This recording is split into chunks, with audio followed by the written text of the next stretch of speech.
Boa noite. As redes sociais, elas transformaram as regras de comunicação, colocando todas as pessoas com acesso à internet em condições muito semelhantes. E o que isso significa? Que um garoto de 16 anos que faz meme pelo celular, ele pode alcançar muito mais pessoas do que alguém com um doutorado em um complexo jornalístico.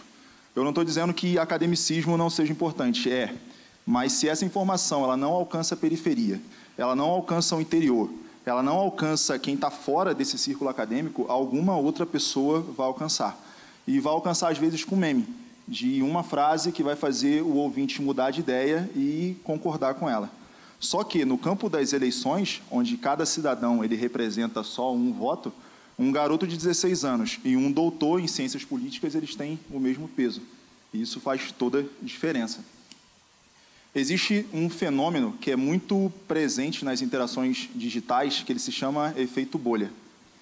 As redes sociais, elas trabalham em cima de uma plataforma numérica. O Facebook, o Twitter, o Instagram, eles enxergam a nossa interação como um fluxo de rede, que é o que você curte, o que você comenta, o que você compartilha, quem você segue, quem você adiciona. E isso tudo é matemática, é número, que é audiência e que também é dinheiro. Então, a plataforma ela é programada para te entregar o que, mediante a sua interação, é o que você mais gosta de ler, comentar, curtir, e isso forma bolhas, porque quanto mais você usa a plataforma, mais você só se relaciona com quem concorda contigo. Um dos casos mais recentes do uso dessas bolhas para atender interesses individuais foram as últimas eleições nos Estados Unidos, quando o Trump foi eleito. Os jornais, eles apontaram o uso de dados privados para poder atender ou para poder manipular eleitores que estavam indecisos. E como que isso aconteceu? Hoje, quase ninguém te conhece melhor do que seu celular. Nem a sua esposa, nem o seu melhor amigo, muitas vezes nem mesmo você. É o celular que sabe quem você gosta, é o celular que sabe com quem você se relaciona, ele sabe quanto você ganha, ele sabe os seus rascunhos, ele sabe as suas senhas, e, principalmente, o celular conhece seus medos. Ele conhece a aba oculta que você abre de madrugada. Ele conhece. Ele sabe onde estão seus pontos fracos. E como é que isso foi usado?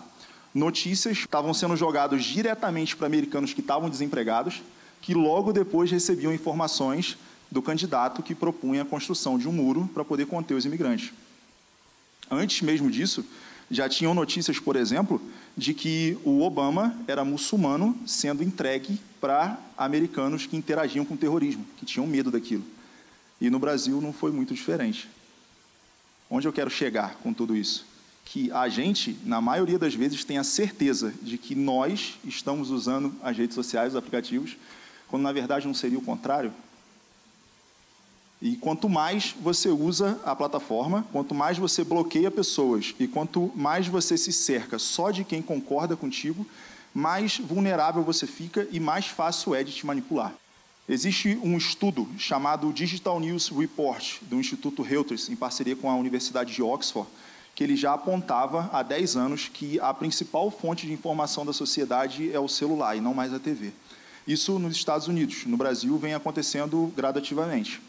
Outra informação muito importante é que as pessoas elas se importam muito mais com a emoção que a notícia traz do que, de fato, com a fonte. E a realidade disso é a nossa sociedade hoje.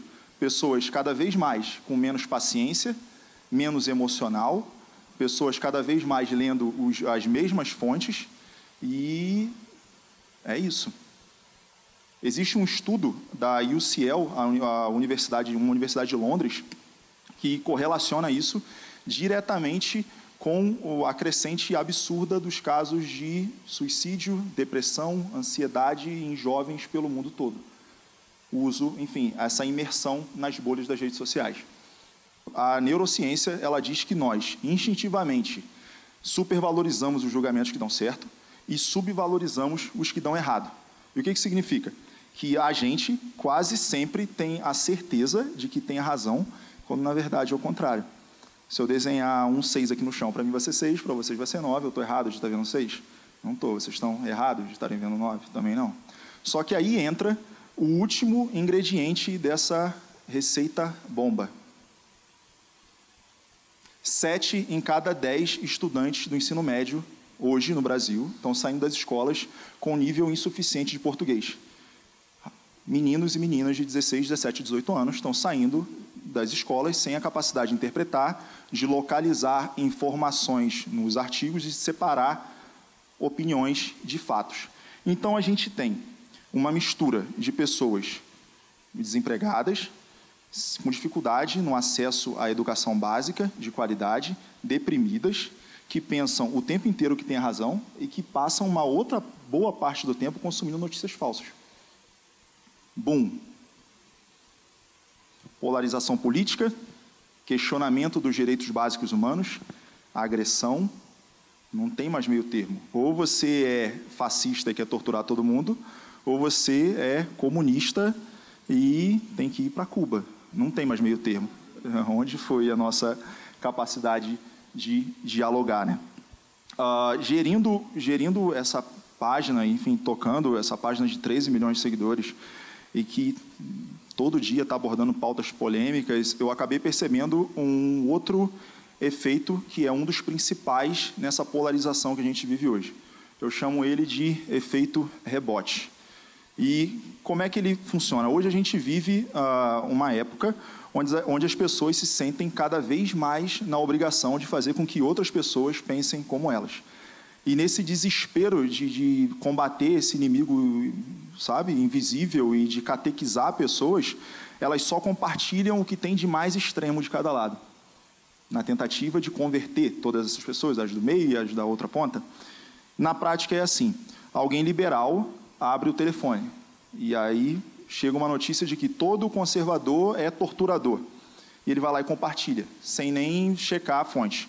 O cara que é conservador vai abrir também a rede social e vai ver aquela notícia. E não vai gostar dela, porque o cara não vai se identificar, vai pensar, pô, eu nunca torturei ninguém, isso está errado. O que vai acontecer se no telefone desse conservador, 5 minutos depois, aparecer uma notícia de que todo liberal é pedófilo? Ele vai compartilhar.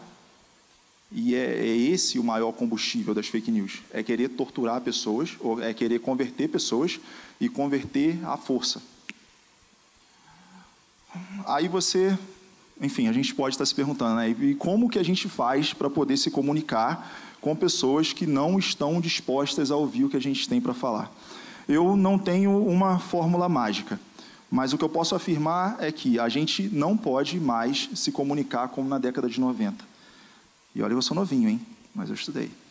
Como na década de 90, que você imprimia o material, enfim, criava o conteúdo, imprimia, colava e fazia as pessoas lerem aquilo à força, empurrando goela abaixo, lê, pelo amor de Deus. Isso não funciona mais. Não funciona por quê? Porque as pessoas têm cada vez menos tempo e as notícias têm cada vez uma oferta maior. Então, elas só vão ler o que, para elas, venha, de fato, de uma fonte ou de alguém interessante. Então, se comunicar hoje depende diretamente da sua capacidade de se tornar uma pessoa interessante em ser ouvida. O caminho que a gente encontrou para isso foi nesses 5 itens. Comunicação não violenta, falar sem agredir o outro. Empatia, tentar entender a realidade do outro. Conhecimento, saber do que a gente está falando. Credibilidade, postar notícias de fontes confiáveis e checar. E tato para falar com pessoas e sentimentos, porque nós somos seres humanos e somos muito complexos. Uma estratégia que a gente encontrou que é muito boa para isso é você conseguir trabalhar, encontrar algum ponto de conexão com o seu ouvinte. É você trabalhar uma comunicação que encontre uma conexão com quem está te ouvindo. E a gente encontrou isso nos nossos elos, nos nossos pontos humanos de união. E quais são eles? Humanidade, dignidade, respeito, oportunidade, trabalho, dinheiro. Todo mundo quer ser respeitado. Todo mundo quer ter oportunidade. Todo mundo quer ter uma vida digna. Então, esse é o ponto em comum. Entende? Se alguém, qual é a ideia de vocês quando eu digo, pô, eu sou defensor dos direitos humanos? Que é nessa hora que muita gente me coloca numa caixinha do estereótipo de defensor de bandido, quando na verdade não é nada disso. Então, se alguém chega para mim e fala, pô, você é defensor de bandido, não sou. Você é, não sou. A gente não vai chegar em ponto nenhum. Ele vai falar que eu sou, eu vou falar que eu não sou. Então, como é que a gente faz para conseguir a atenção desse ouvinte? Todo mundo aqui tem criança em casa, na família? Eu acho que todo mundo tem um sobrinho, um filho, né? Eles são muito bonitinhos. E eu tenho um em casa, que a gente briga todo dia. Brincadeira, mas briga. Eu acho que ninguém aqui concorda que crianças devam passar fome ou sentir sede, correto? Tem alguém aí? Polícia? Ninguém, né? Tá bom. Então, se você defende que crianças mereçam água e comida, você é um defensor dos direitos humanos. Vocês entendem como a gente cria um ponto de conexão? É encontrar algum elo que a pessoa vai convergir em pensamento contigo. E isso é nessa hora que você consegue a atenção do outro. Por exemplo, é muito diferente uma pessoa chegar e falar, vamos supor, você escuta uma opinião muito diferente que você nunca ouviu na vida. É muito diferente você virar para a pessoa e falar, poxa, você é um burro, você é um ignorante e cala sua boca. Do que você usar, caramba, eu nunca ouvi essa informação, cara, de onde que você tirou? É muito diferente. É muito diferente uma pessoa falar com você, uma pessoa fazer alguma besteira e você falar, caramba, eu te disse que isso ia acontecer. Com você falar, poxa, da próxima vez a gente tenta de uma forma diferente e está tudo certo.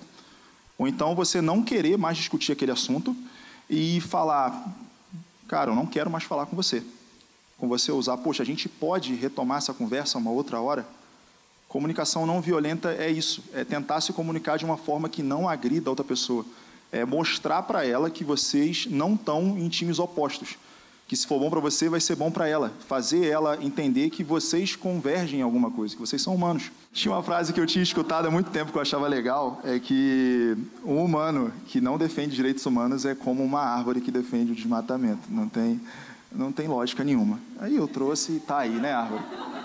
Obrigado. Vamos lá. E é importante a gente entender a necessidade de se reeducar na forma de se comunicar e da importância da comunicação não violenta, principalmente na realidade que a gente vive hoje. O Brasil, é o país que mais mata LGBTs no mundo.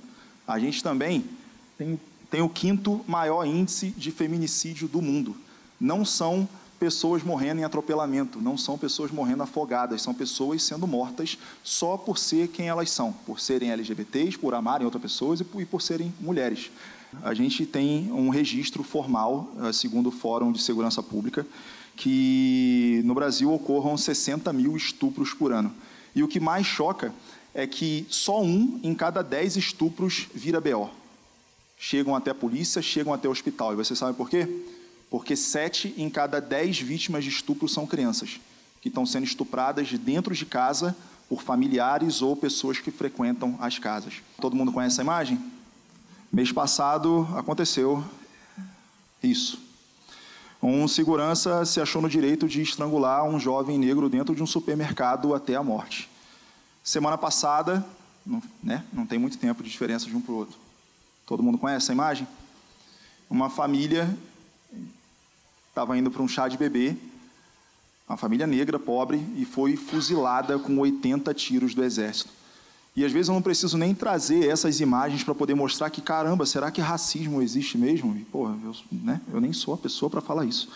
Mas é porque ela pode se apresentar de formas muito mais sutis. E é aí que a gente gosta de trabalhar. Por exemplo, quantas das pessoas aqui já foram atendidas por médicos negros? É difícil, né? Aí, 1 pessoa, 2. É por isso que a gente defende a quebra de tabus. É por isso que a gente defende uma sociedade com mais informação e menos careta. É por isso que a gente defende que cada cidadão ele tem que ter a sua voz preservada e valorizada. É por isso que a gente defende que mulheres entrem na política, porque só elas entendem a realidade delas.